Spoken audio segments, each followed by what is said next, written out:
Naamán llevó dinero y oro presente para Eliseo. Eliseo ni nos saludó. Cuando la pato cuera obedí, Jailum va a estacionar la iglesia en donde ya y puta y vamos ahí. Hermano, a mí que te dije predicar por rimba oh gente viajó ya predicar salvación, sí.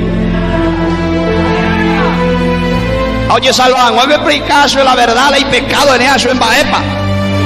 Oh, va libre.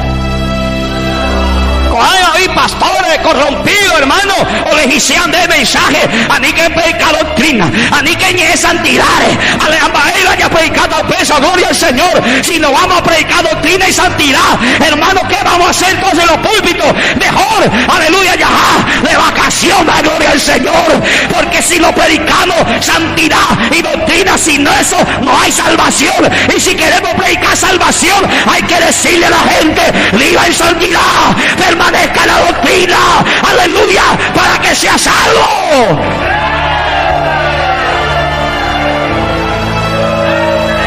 Ashatarabakitaraya.